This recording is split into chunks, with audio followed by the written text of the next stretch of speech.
ETF index mutual funds నేర్చుకుని stock మార్కెట్లో రాణించాలనుకుంటున్నారా? వెంటనే ఈ నెంబర్కి కాల్ చేయండి. నమస్తే, వెల్కమ్ టు సుమన్ టీవీ. ప్రస్తుతం మనతో పాటు స్టూడియోలో దివ్య విశ్వశక్తి పరివార్ ప్రచారకులు శ్రీ ఓం స్వరూప్ గురువు గారు ఉన్నారు. వీరితో ఈరోజు కొన్ని విషయాల గురించి మనం చర్చిద్దాం. నమస్కారం గురుగారు. దివ్య విశ్వశక్తి స్వరూపులందరికీ కూడాను దివ్యాశిషులు శుభం. గురుగారు, అసలు సంకల్పం మరియు మనకి ఆలోచన అంటే సంకల్పం అనేది ఒకటి ఉంటుంది, బట్ మనకి ఆలోచన ఇంకోలా ఉంటుంది ఒక్కొక్కసారి. దీన్ని మనం డీటెయిల్స్ లోకి వెళ్తే పురోగతులు అన్ని చూసుకుంటే ఎలా ఉంటుందా, ఎలా తీసుకోవాలంటారు అసలు? సంకల్పము అంటే సాక్షాత్ బ్రహ్మ స్వామి దేవుడు, బ్రహ్మదేవుడు. ఆయన సంకల్పం చేతనే ఈ సృష్టి మొదలైంది. ఈ సృష్టి మొదలయ్యి ఇంచుమించు 200 కోట్ల సంవత్సరాలు. యాజ్ పర్ పంచాంగంలో 197, 96, 95 కొన్ని వాటిలో ఉంటుంది. బ్రహ్మ నిద్రించిన కాలం కూడా కలుపుతారు. ఒక 1 or 2 crores వదిలేస్తే 200 కోట్ల సంవత్సరాలు దరిదాపు అయినట్టుగా మనకు ఆధారాలు ఉన్నాయి. అది బ్రహ్మగారు సంకల్పం చేసి మనకి సృష్టి చేశారు. సంకల్పం అంత గొప్పది. మనలో కూడా, మానవుల్లో కూడా సంకల్పం ఉంటుంది. ఇల్లు కొనుక్కోవాలి, సంకల్పం. నా కొడుకుని ఇంజనీర్ చేయాలి, సంకల్పం. నా కూతురుని డాక్టర్ చేయాలి, సంకల్పం. నేను గొప్పవాణ్ణి కావాలి, సంకల్పం.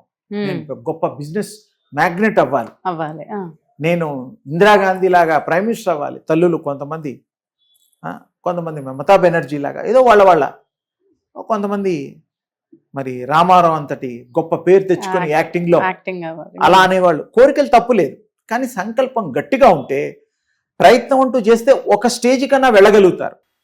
ప్రయత్నం చేయకుండా గొప్పవాళ్ళు కావాలంటే శ్రమ చేయాలి, తప్పదు.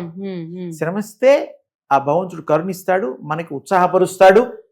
మనకి తప్పకుండా ఆ యొక్క దివ్య సంకల్పం గట్టిగా ఉండాలి, దానికి శ్రమించాలి. పరీక్షలు కూడా అంతే కదమ్మా. బాగా చదువుకున్న వాడికి రావడం లేదా గోల్డ్ మెడలిస్టులు? అవును అవును. మామూలుగా చదువుకున్నాడు అత్యవసర మార్కులు పాస్ అవుతారు, మరి వాడికి ఉద్యోగాలు రావు, వాడికి వస్తాయి. క్యాంపస్ సెలక్షన్స్ వాడుకుంటే వీడికి ఉండవు. మరి ఆ స్టేజ్కి మనం వెళ్ళాలి కదా. అంటే ఏమిటి? సంకల్పం గట్టిగా అనుకోవడం, గట్టిగా. అలాగే ఉద్యోగాలు ఇవి అన్నీ కూడాను, యాక్టింగ్ కానీ మరి స్వామీజీలు కానీ సంకల్పం లేకుండా, బ్రహ్మదేవుడు సంకల్పం లేకుండా ఈ సృష్టి లేనప్పుడు మనం చిన్న సంకల్పాలతో ఈ 100 ఏళ్ల జీవితం తేలిగ్గా బతకొచ్చు, మంచి నిర్ణయాలు తీసుకుంటే.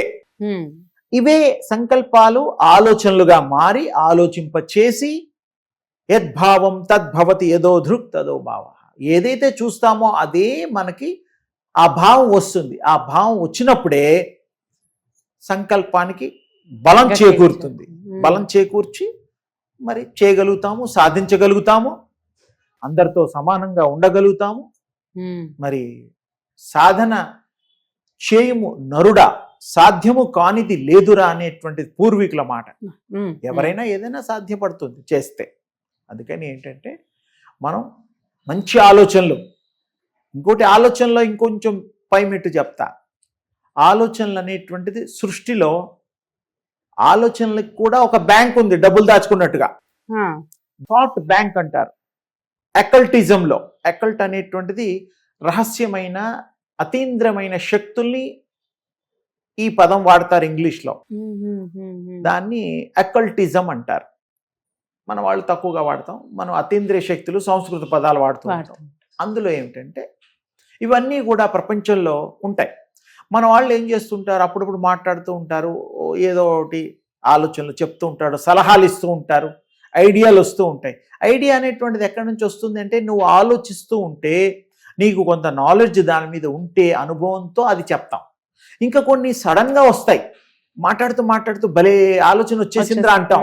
అంటే వాడు తెలియకుండా కరెక్ట్ చెప్తున్నాడు. ఆలోచనలు విశ్వంలోంచి వస్తాయి. విశ్వాలోచన అనేటువంటిది ఒక పెద్ద మహా, అంటే సంకల్పమే దానికి మూలం అంటారా? మనం సంకల్పం, ఇప్పుడు నువ్వు ఏదో ఒక ప్రశ్న అడిగావు, చెప్తున్నాను. దాంట్లో మాట్లాడుతూ ఇంకొక కొత్త ఆలోచన, దాని మీద భావము, నిర్ణయము వస్తుంది. ఆ నిర్ణయము, భావము నాతో చెప్పబడమే కానీ అది వచ్చేది పైనుండి. అంటే విశ్వంలోంచి ఎవరికి ఏది కావాలో అది ఆ శక్తి ప్రేరణ, ప్రకోపము చేస్తుంది. ఆ సంకల్పానికి బలం వస్తుంది, ఆ ఆలోచనలకి బలం వస్తుంది. ఆలోచనలు పుడతాయి. ఇప్పుడు నీటి బుడగల్లాగా ఇవాళ ఉండే ఆలోచన రేపు ఉండకపోవచ్చు. నీ థాట్ మారచ్చు, నీ అభిప్రాయాలు మారచ్చు. వ్యాపారాల్లో అన్నిట్లో కూడా ఇది అప్లికబులే.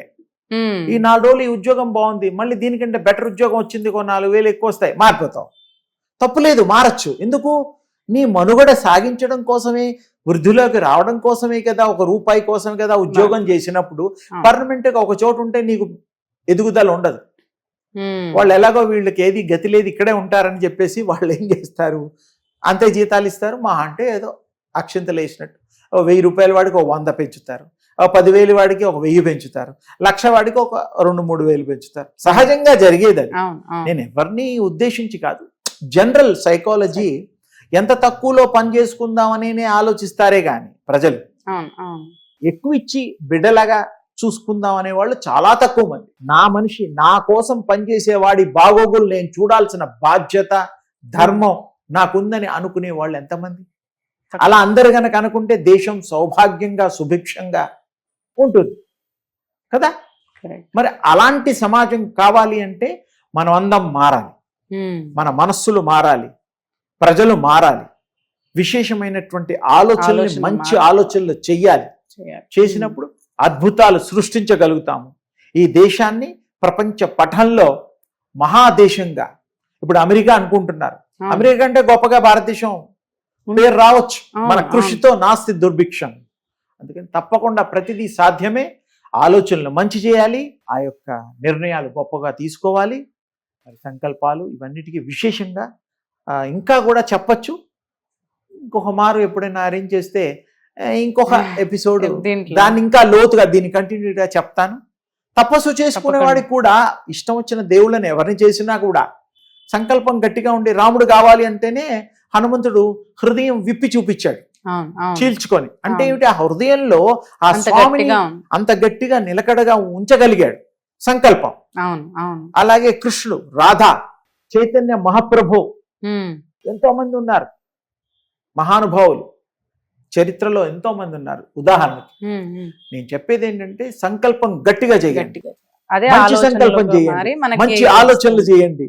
అది హెల్దీ సొసైటీ కోసం, హెల్దీ హ్యుమానిటీ కోసం చేసినప్పుడు తప్పకుండా మనం గొప్పవాళ్ళం అవుతాం, మన చుట్టుపక్కల వాళ్ళు గొప్ప అవుతారు, మన ఇంట్లో వాళ్ళని గొప్పగా చేయగలుగుతాం. ప్రపంచాన్ని మనం, భారతదేశం ఒక దివిటీలాగా ప్రపంచానికి మ్యాప్లో ఉండిపోతుంది.